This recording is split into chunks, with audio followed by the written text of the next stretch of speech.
Bonjour à toutes et à tous. Nous allons aujourd'hui vous parler d'un phénomène de gentrification se déroulant le long du canal de Bruxelles. Nous allons commencer par une mise en contexte historique pour ensuite vous parler de mise en situation.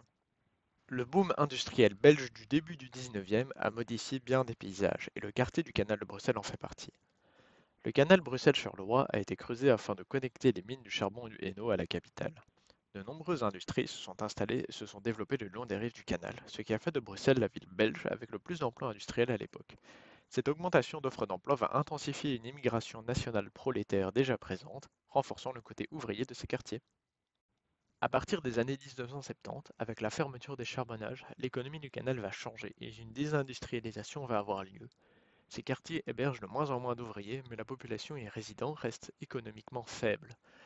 Le bord du canal passera de quartier ouvrier à quartier populaire, où la population qui était autrefois issue de l'immigration nationale découle maintenant de l'immigration des anciens pays colonisés et de l'Europe de l'Est. La zone du canal de Bruxelles est donc un espace qui possède un passé industriel très marqué, où le canal en était le centre, et qui est resté peuplé de populations pauvres. Pourquoi est-il intéressant de parler de ces quartiers pauvres? Car ils subissent un phénomène appelé gentrification. Qu'entendons-nous par là? C'est le fait que des personnes plus riches prennent possession du quartier et y chassent les plus pauvres. Celle-ci se déroule surtout à l'échelle de quartiers dits populaires. C'est un phénomène qui est caractérisé par deux événements, l'appropriation et la dépossession. En regardant les deux cartes suivantes, on voit une différence en 20 ans au niveau des revenus moyens des habitants arrivant autour du canal. Ceux-ci ont un revenu beaucoup plus élevé, correspondant à des zones ayant subi des changements suite à la gentrification. Mais comment cela se produit-il? Il y a énormément de cas, mais nous pouvons distinguer la manière directe, comme à travers l'expulsion du logement, ou de manière indirecte, à travers des mécanismes de marché, excluant les personnes avec des revenus plus faibles, par exemple avec la hausse du loyer. Nous allons illustrer ce concept en parcourant trois exemples différents de la manière dont la gentrification se fait le long du canal de Bruxelles, tout en expliquant les conséquences de ceux-ci sur la population locale. À Bruxelles, depuis une dizaine d'années, de nombreux projets immobiliers voient le jour dans la zone du canal. Des appartements spacieux qui viennent remplacer des entrepôts, des commerces et des habitations plus anciennes. La tour Upside, par exemple, a été inaugurée en 2014. C'est une tour à appartements de 42 étages, située le long du canal près du quartier nord. C'est à ce jour la plus haute tour résidentielle de Belgique. Elle a été construite à la place d'anciens entrepôts.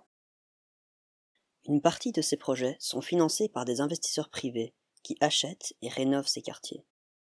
Le but d'un propriétaire qui possède un terrain est d'en tirer le plus d'argent possible. L'argent qu'un propriétaire tire d'un terrain s'appelle une rente. On évalue la rente en faisant les revenus moins les coûts. Le propriétaire compare donc la rente qu'il tire actuellement avec celle qu'il pourrait obtenir s'il réalise des investissements sur un même terrain. Une grande maison neuve permet d'obtenir un loyer plus élevé qu'une petite maison en mauvais état. Mais il faut tenir compte des coûts de rénovation et il faut qu'il y ait des gens prêts à louer cette maison.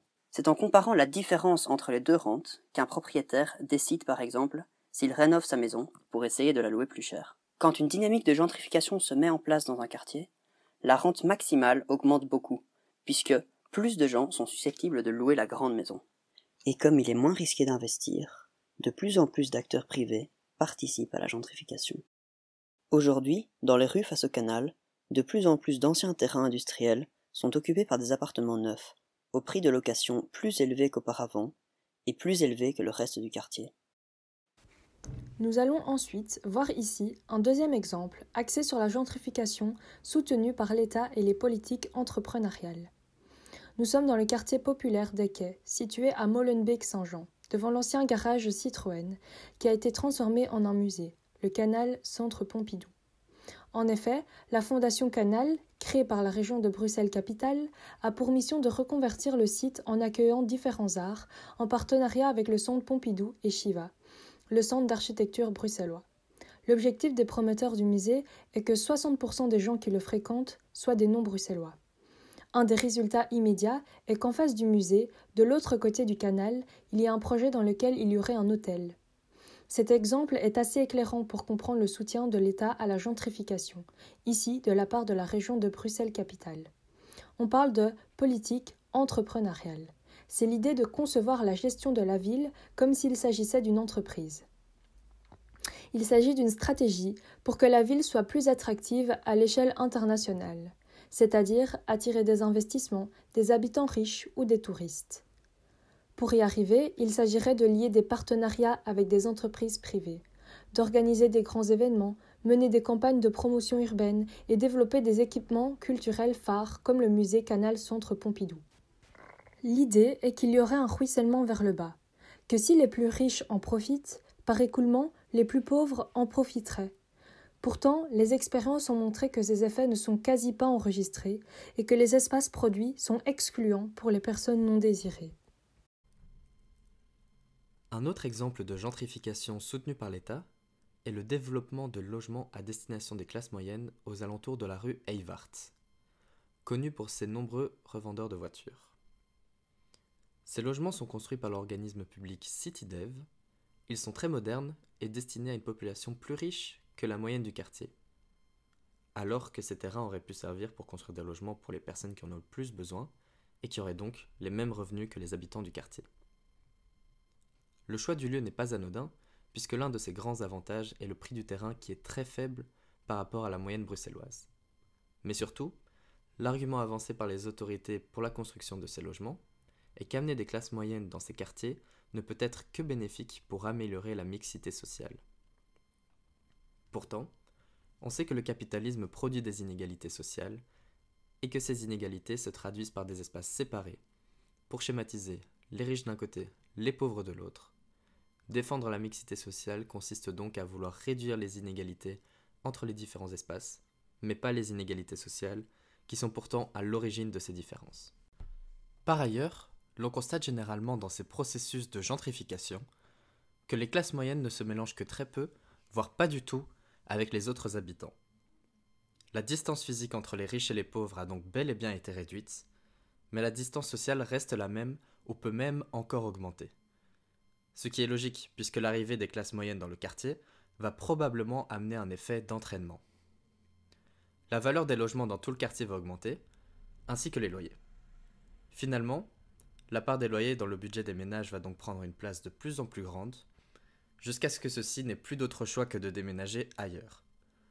La promotion de la mixité sociale dans notre cas se traduit donc par davantage d'inégalités sociales. Un dernier exemple dont nous aimerions vous parler n'en est pas un menant à la gentrification, mais plutôt une résistance à celle-ci. Nous sommes toujours dans le quartier populaire Eyvart, souvent stigmatisé et présenté comme une enclave du fait de son implantation entre les voies ferrées et le canal. Il joue en réalité un rôle essentiel d'accueil des migrants et des populations peu argentées, tout en hébergeant, outre la plaque tournante internationale du commerce de véhicules d'occasion, d'autres activités économiques, comme le marché hebdomadaire des abattoirs, qui accueille 100 000 personnes par week-end. Alors que des pressions immobilières intenses s'exercent et que beaucoup de gens plaident pour une transformation drastique du quartier, celui-ci résiste de par les pratiques concrètes quotidiennes de la part des habitants des lieux et usagers du quotidien, qui ne se contentent pas de subir les changements par le haut de leur cadre de vie. Ainsi, les gros camions remplis de voitures qui arrivent et qui partent, les intenses flux de passants vacants à leurs activités dans les rues du quartier, les activités commerciales empiétant sur les trottoirs pour la présentation ou le stockage de marchandises, l'occupation des bancs publics par des groupes de personnes discutant longuement, la présence d'activités relevant d'une économie de survie sont des traits qui caractérisent le quartier. Ces pratiques jouent un rôle de frein à la gentrification. Ici, les investisseurs n'imaginent pas pouvoir transformer tout le quartier d'un coup. Comme on peut le voir, bien qu'il y ait une certaine résistance, comme dans le quartier Eyvart, dont les pratiques populaires agissent comme un frein, la gentrification est en cours le long du canal. Des gens plus riches s'approprient l'espace et chassent les plus pauvres. Nous avons vu, à travers différents exemples, que le phénomène de gentrification est soutenu par la volonté d'investisseurs de tirer un maximum d'argent de leur terrain, comme c'est le cas avec la Tour Upside, mais qu'elle est également soutenue par l'État, qui mène une gestion de la ville comme une entreprise, en construisant le Grand Musée Pompidou à portée internationale pour attirer des consommateurs, des touristes et des investisseurs. Ou encore une politique de construction de logements pour les classes moyennes, pour promouvoir la mixité sociale. Les projets le long du canal de Bruxelles sont nombreux et peuvent paraître attrayants. La création de nouvelles zones vertes, de projets immobiliers avec des îlots de verdure privatifs, mettant en avant leur proximité avec de futures constructions comme des lieux d'art, des restaurants, ainsi que les magasins à la mode ou encore des hôtels. et demain.